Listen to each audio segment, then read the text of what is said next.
میرام کے ہونٹوں سے بے اختیار نکلا تھا، جس پر آبگینے نے فکرمندی سے اس کی جانب دیکھا تھا۔ اس کی بوجھل ہوتی لال آنکھوں کا ریزن وہ اس کا درد ہی سمجھی تھی۔ آپ کو کیا چاہیے؟ آبگینے نے پہلے ایسی سچویشن کبھی فیس نہیں کی تھی۔ اسے اندازہ نہیں تھا کہ اس وقت میرام کو کیا دینا چاہیے۔ Pain colour.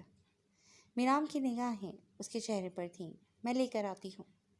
آبگینے نے جیسے ہی اس کی بینڈیج مکمل کر کے پیچھے ہٹنا چاہا، میرام نے اس کو اپنے قریب کر لیا۔ کہاں جا رہی ہیں آپ محترمہ؟ میری پین کلر آپ کے پاس ہے، ٹرسٹ می، وہ لینے سے مجھے فوراً افاقہ ہو جائے گا۔ وہ اس ساحر کے شہر میں قید ہونے کا ارادہ نہیں رکھتی تھی، مگر یہ شخص اسے آہستہ آہستہ پھر سے اپنے حصار میں جکڑ رہا تھا۔ میرے پاس نہیں ہے۔ آبگی نے اس کے ایک دم بدلتے انداز سے گھبرا گئی تھی۔ ارے مہرماں، کیسی ہیں آپ؟ مہرماں اپنے کچھ امپورٹنٹ ڈاکومنٹس لینے ارزم کے آفس آئی تھی جب سامیہ سے اس کا ٹکراؤ ہوا تھا۔ سامیہ نے آج سے پہلے اسے اتنی عزت کبھی نہیں دی تھی۔ اس کی وجہ بھی صرف اس کا مسز ارزم ہمدانی ہونا تھا۔ اللہ کا شکر ہے، آپ کیسی ہیں؟ مہرماں نے مجبوراً رکتے جواب دیا تھا۔ میں بھی ٹھیک ہوں۔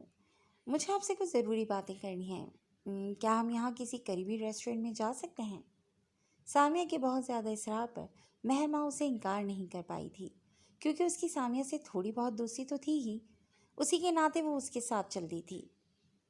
ارزم سر کے ساتھ زندگی کا نیا سفر کیسا چل رہا ہے؟ سامیہ نے اس سے بات کا آغاز کیا تھا جس کے لیے اسے یہاں بھیجا گیا تھا۔ اچھا گزر رہا ہے، مہرماں نے لاپرواہی سے جواب دیا تھا۔ جس بندے کے لیے یہاں کی کامیاب ترین ینگ اور بیوٹیفل بزنس لیڈیز مری جا رہی ہیں، تمہیں بنا مانگے وہ مل گیا، اور تمہارے انداز سے اس کی ذرا سی خوشی بھی نہیں ٹپک رہی۔ کیا وجہ ہے؟ ارزم ہمدانی کے ساتھ کے بعد خوش نہ ہونے کی تو کوئی وجہ ہو ہی نہیں سکتی۔ سامیہ نے دھیرے دھیرے اسے کریدنا چاہا تھا۔ تم مجھ سے سب کچھ شیئر کر سکتے ہو، ٹرسٹ می، تمہارے دل کا بوجھ ہلکا ہو جائے گا، اور آئی پرومس میں کسی کو نہیں بتاؤں گی۔ سامیہ نے اس کی آنکھوں میں تیرتی نمی دیکھ کر اس کا ہاتھ تھامتے پوچھا تھا، جس پر ایسے ہی کسی خیرخواہ کی طلب میں بیٹھی مہرماں خود پر مزید ضبط نہیں رکھ پائی تھی اور اپنے دل کا سارا غبار اس انسان کے سامنے نکال دیا تھا جو اس کی خیر خواہ بالکل بھی نہیں تھی۔ تو تمہارے کہنے کا مطلب ہے وہ سب ارزم سر نے جان بوجھ کر کیا ہے، صرف تمہیں بدنام کرنے کے لیے؟ سامیہ اپنی دلی خوشی چھپاتے بولی تھی۔ ہاں، مجھے ایسا ہی لگتا ہے، ورنہ وہ بھلا مجھے اپنی کمپنی میں اتنی اہم پوسٹ کیوں دیتے، وہ بھی بنا کسی انٹرویو اور کسی ایکسپیرینس کے؟ میں نے ان کی برائی کی تھی، وہ اسی کا بدلہ لے رہے تھے مجھ سے۔ تمہیں نے تو کہا تھا کہ وہ کسی کو معاف نہیں کرتے ہیں۔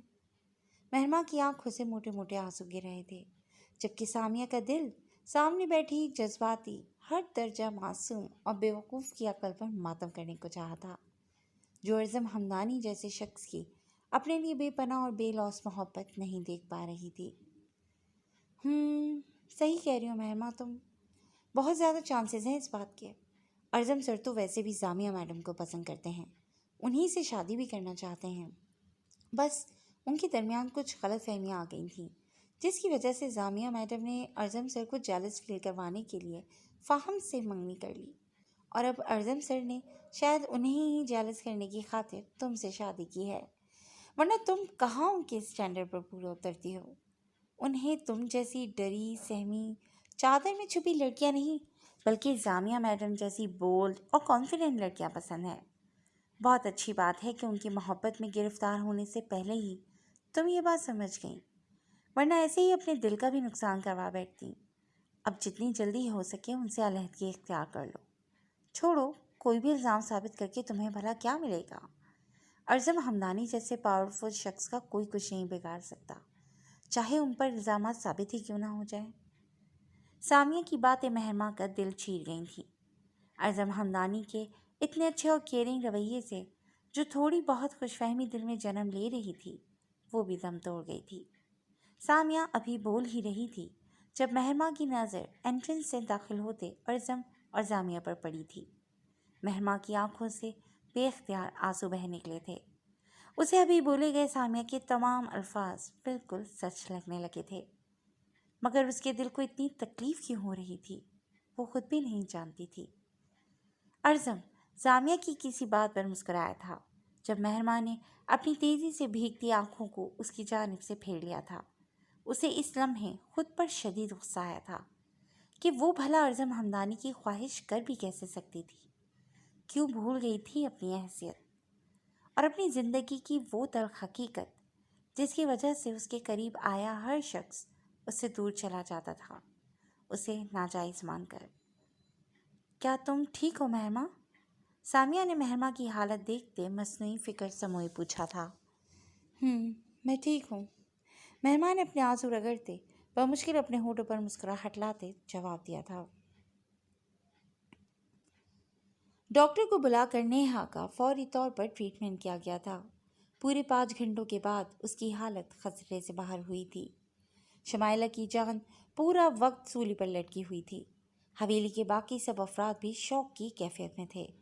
انہیں تو یہی لگا تھا کہ نیہا اسکان شاہ کے دل میں جگہ بنا چکی ہے، مگر اس اچھی لڑکی کے ساتھ کیا گیا اسکان کا وحشیانہ سلوک حویلی کی سب خواتین کے لیے بھی بہت زیادہ تکلیف کا باعث بنا تھا۔ وہ سب پریشان سی نیہا کے روم کے باہر جمع تھیں۔ شمائلہ اسکان کی سوتیلی بہن تھی، مگر دنیا کی وہ واحد خوش قسمت انسان تھی جس کی اسکان شاہ کے نزدیک تھوڑی بہت اہمیت تھی۔ وہ اس کی بات مانتا تو نہیں، مگر اکثر سن ضرور لیا کرتا تھا۔ شمائلہ کی شادی دوسرے گاؤں کے سرپنچ سے کی گئی تھی۔ وہ اپنے گھر میں بہت زیادہ خوش تھی اور اکثر اوقات حویلی میں آ جایا کرتی تھی۔ اسے اگر اپنے بھائی سے بہت پیار تھا تو اسکان شاہ بھی اس سے محبت سے پیش آتا تھا۔ شمائلہ کو سمرا اور باقی سب سے ساری بات پتہ چل چکی تھی۔ اسے حیرت ہوئی اس لڑکی پر جو جانتے بوجھتے آگ سے کھیلنا چاہتی ہے، جو اس انسان کو محبت سکھانا چاہتی ہے جس کی زندگی میں نفرت کے سوا کسی شے کی جگہ نہیں ہے۔ شمائلہ کو بھی نیہا عالم دنیا کی سب سے عجیب لڑکی لگی تھی۔ نیہا کو ہوش آ گیا تھا۔ شمائلہ اس سے ملنے جانے ہی لگی تھی جب ملازمہ نے اسے اسکان شاہ کے بلاوے کی خبر دی تھی، جس پر شمائلہ کو ناچار جانا پڑا تھا، ورنہ اس وقت اسے اسکان پر بہت زیادہ غصہ تھا۔ آپ نے بلایا مجھے؟ شمائلہ نے اسکان کے روم میں داخل ہوتے سنجیدگی سے اسے مخاطب کیا تھا۔ اسکان کا پورا کمرہ سگریٹ کے دھوئیں سے بھرا ہوا تھا۔ شمائلہ خفگی سے اپنے بھائی کی پشت کو گھور کر رہ گئی تھی، جو رخ موڑے چیئر پر جھولتا نظر آیا تھا۔ ہوش آ گیا ہے اسے؟ اسکان کا لہجہ بالکل سرد و سپاٹ تھا۔ جی۔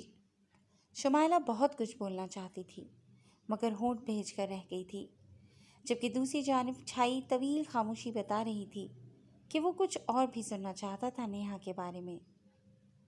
اسے کہو وہ جا سکتی ہے یہاں سے، اس کی سزا ختم ہوئی اور اب اس کی بہتری اسی میں ہوگی کہ وہ میرے سامنے نہ ہی آئے۔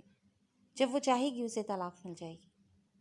اسکان شاہ بے لچک اور سفاکیت بھرے لہجے میں بولتا شمائلہ کو آج پہلی بار بہت زیادہ برا لگا تھا۔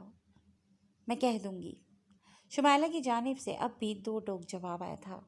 وہ اس وقت اسکان سے سخت ناراض تھی، جو جانتا نہیں تھا کہ وہ نیہا سے زیادہ خود تکلیف میں آنے لگا تھا۔ شمائلہ کا دل چاہا تھا اپنے بھائی کو اس کی اس بے حسی پر جھنجھوڑ ڈالے۔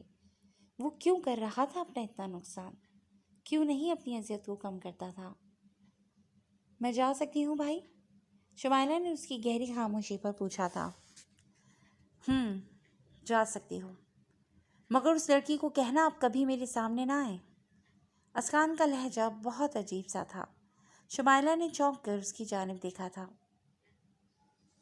جی فرینڈز، آج کے لیے بس اتنا ہی۔ انشاءاللہ بہت جلد ایک نئی ایپیسوڈ کے ساتھ حاضر ہوں گے اور دیکھیں گے کہ کیا واقعی نیہا کی محنت رنگ لائی اور اسکان کو وہ بدلنے میں کامیاب ہوئی یا نہیں، اور میرام اور آپ کی نکاح رشتہ کیا رخ اختیار کرے گا۔ تو انتظار کیجیے گا نئی ایپیسوڈ کا، جو بہت جلد ہم آپ کے سامنے لے کر آئیں گے۔ تب تک اپنا خیال رکھیے گا۔ ٹیک کیئر اینڈ اللہ حافظ۔